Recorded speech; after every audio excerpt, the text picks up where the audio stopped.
The fluorescent lights in the Southside Chicago police station hum above me like furious insects. It's 2 in the morning, and I can taste metal on my tongue from biting the inside of my cheek during the drive over. When Sergeant Miller called, his tone was steady, deliberate. "Miss Baker, your niece and nephew are here. They're okay, but we need you to come in." I'd thrown on whatever clothes I could grab and pushed through the blizzard, gripping the steering wheel so tightly my knuckles turned pale. "Cooper and Piper are here. They're safe. That's the only thing that matters." But Miller doesn't take me to them. His hand closes around my elbow, firm, almost insistent, as he leads me past the front room where I spot the gleam of silver emergency blankets. He guides me into an interrogation room instead. The door shuts with a click that feels far too conclusive. Miller sets a plastic evidence bag on the metal table between us. Inside is a wrinkled note, and even through the foggy plastic, I recognize my name scribbled across it in Sloane's handwriting. "Miss Baker." Miller's voice is stripped of any softness. "Can you explain why a wealthy Lincoln Park architect would send 2 young children to a frozen industrial dead zone in the middle of a snowstorm?" The question slams into me like a blow to the gut. "What?" "I didn't. Child abandonment is a felony in Illinois." He leans in, and I catch the bitter scent of coffee on his breath. Child trafficking comes with even harsher consequences. Want to start talking? My fingers tremble. This isn't real. It can't be real.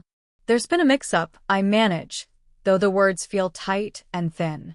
"I live at 2400 North Clark, Lincoln Park." "The kids, where exactly were they found?" Miller's gaze stays locked on mine.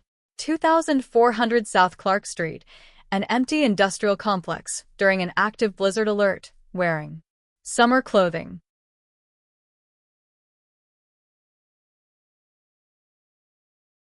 The difference slams into me like a bucket of ice water. North versus South. One word. 2 entirely separate realities. My address is tree-lined sidewalks and artisan coffee shops. South Clark at that number is storage depots, shattered street lamps, and absolutely nowhere a child should ever be, especially at night, especially in January.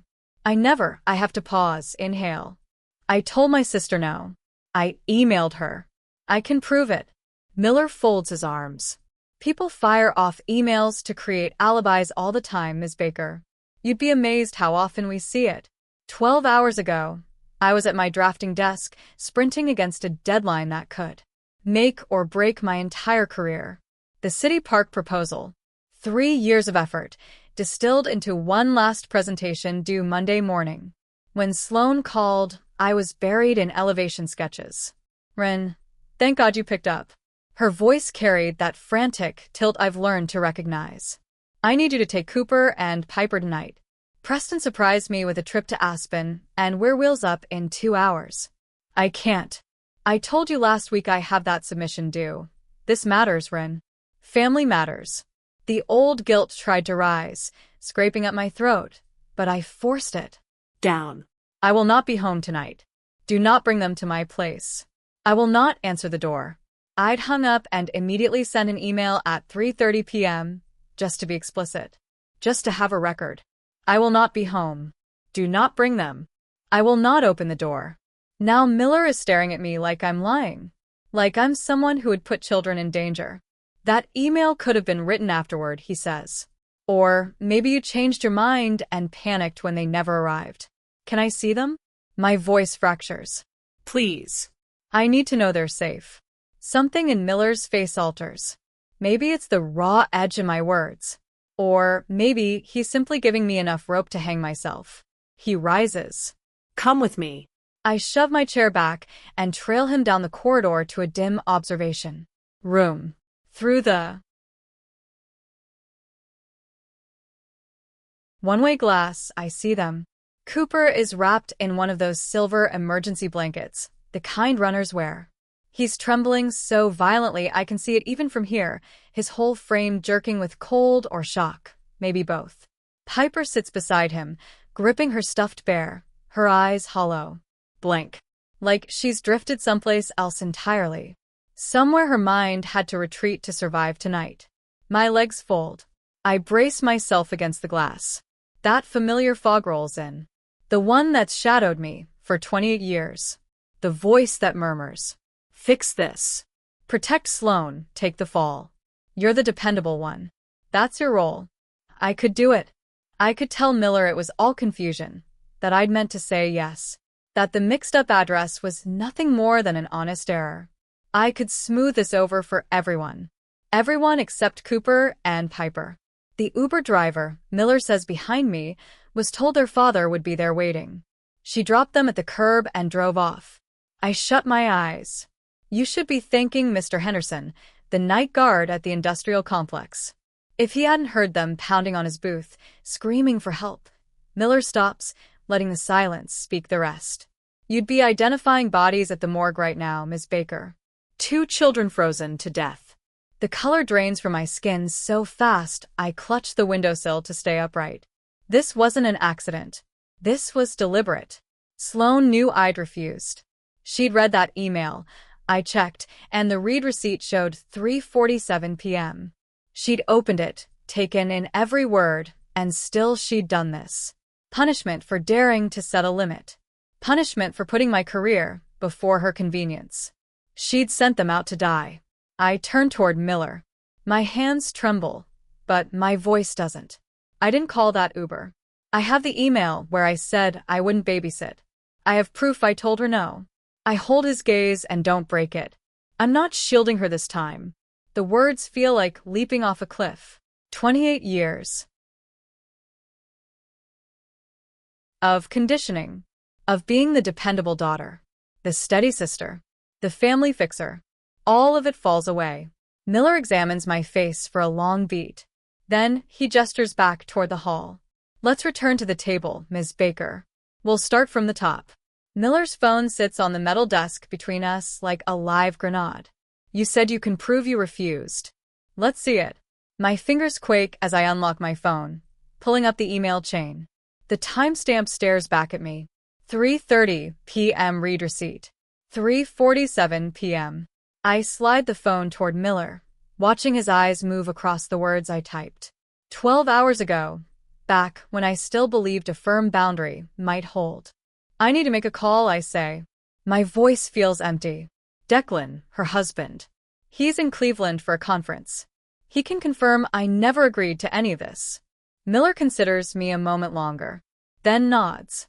FaceTime him. I want to see his reaction when he answers. My hands tremble as I dial. The phone rings once. Twice. Then Declan's face fills the screen, the low drone of a hotel room behind him. He rubs at his eyes, looking utterly drained. Hey. His voice is rough with sleep. I just got into Cleveland. It's 3 a.m, what? Miller leans into the camera's view. Mr. Montgomery? Sergeant Miller, Chicago PD. I need you to confirm something. Did your wife tell you her sister agreed to watch your kids tonight? Declan's face drains of color. Actually drains, like someone pulled the power from him. Watch the kids? Wren's working tonight. She told Sloan she couldn't. He breaks off. I see a realization slam into him like a crashing tide. Where are Cooper and Piper? Safe, Miller replies. Barely. They were left at an abandoned industrial site on the south side in the middle of a blizzard. Found at 2400 South Clark. South Clark? Declan's voice fractures. Wren lives on North Clark. How did? Another pause. Longer. When he speaks again, his voice is steel. I need to access our home security feed. Ring cam. Give me 2 minutes.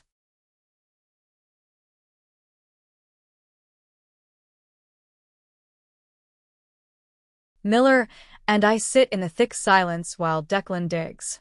I hear him typing, muttering, anger tightening every sound. Then my phone vibrates. A video. Miller pulls it up on his department laptop. Timestamp. 5 p.m. Our house. The front door. Sloan stumbles into view. A wine glass dangles from her left hand, held so loosely it's a miracle it doesn't crash to the floor. She's swaying. Truly swaying. Like a tree bent by a storm. Cooper steps in, his voice small on the audio. Mommy, where are our coats? She doesn't respond. just nudges him toward the door with a hand not clutching the glass. Piper appears next, wearing a summer dress. A summer dress. In January. Sloane pushes both children outside, and the door bangs shut. Not once does she check her phone. Not once does she confirm the Uber address. She sends her kids into a blizzard in summer clothes and wanders back inside for more wine. Miller's jaw hardens. I'll need that file sent to this email address. Already done, Declan replies, his voice scraped raw. I'm getting on the next flight back. Don't let her anywhere near my children. The call ends. Miller snaps his laptop shut, the sound sharp in the cramped room. You're cleared, Ms. Baker. I'll take your full statement, but you're not facing charges. He rises. Your sister, however, will be arrested for child endangerment as soon as we locate her. The relief should feel overwhelming. Instead, it's just a thin sliver of brightness cutting through a very dark space. 4 hours later, I'm in the precinct waiting area when they appear. Preston and Lenore Baker sweep inside like they own the place, their designer. Luggage still sporting fresh airport tags. They must have turned their flight around the moment Miller contacted them. They walk straight past the room where their grandchildren sit wrapped in blankets, still trembling. Walk right by without so much as a look. Preston spots me and changes direction. Lenore follows, her heels firing sharp clicks against the linoleum. Like a ticking clock. Ren, Preston says, voice taut. We need to talk. Privately. I'm not leaving the kids. The children are fine. Lenore's hand clamps onto my arm, her perfectly manicured nails digging in just enough to sting. What we need to address is damage control. Do you have any idea what this will do to Preston's company stock if this lands on the police blotter? Istället här. Your grandchildren nearly froze to death. Don't be theatrical. Preston pulls out his checkbook. Right there in the police station, his checkbook, as if we're at a country club settling a friendly wager. He writes in smooth, practiced strokes, then slides the check toward me. $50,000. My name on it. Memo line blank. Consider it a gift, Preston says, tapping the paper. An early birthday present, but gifts go to family members who pull their weight, run. Not to ones who create scandals. He lowers his voice. Tell the police it was a family mix-up. You accidentally gave Sloane the wrong address. Do that, and the check is yours. No harm done, he adds. No harm? My voice comes out tight. Cooper was hypothermic. Piper won't speak. And? Lenore leans in, her perfume turning my stomach. This is what family does, Run. We protect one another. Say it was a mistake, and this all disappears. Think of Sloane. Think of her reputation. Something inside me snaps. Not explodes, just slips free. Like a rope that's been thinning for years. Finally giving way. I take out my phone and open the voice recording app. Then slip it back into my pocket, still running. So you want me to lie to the police? I say clearly. Tell them I gave Sloane the wrong address for $50,000. Preston's face reddens. Don't make it sound seedy. We're offering to erase your student loans. A gift in exchange for perjury. Think of the family, Lenore hisses. Think of everything we've done for you. I pick up the check. For a moment, I just study it. $52,000. My student debt, gone. The weight lifted. All I'd have to do is lie. All I'd have to do is let them win again.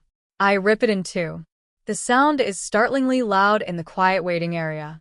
Preston's face shifts from red to purple. I'm not protecting her anymore, I say. Not you. Not anyone. You'll regret this, Preston growls. Dangerous. You have no idea what you've just done. I know exactly what I've done. The precinct doors swing open again. Declan enters, completely ignoring Preston and Lenore. He looks exhausted, as if he sprinted straight from O'Hare, but he moves directly to the room where the children wait, drops to his knees, and gathers them both into his arms. The first parent to put them first all night. Behind him, a woman in a charcoal suit enters. Elena Russo. The family law attorney I called 2 hours earlier while sitting here, watching my parents' true colors unfold. Elena's gaze locks with mine. She gives a single nod. The battle has begun. But this time, I'm not alone. The next morning, I'm staring at my phone when the first alert appears. A Facebook tag, then another, then 5 more in quick succession. My stomach sinks before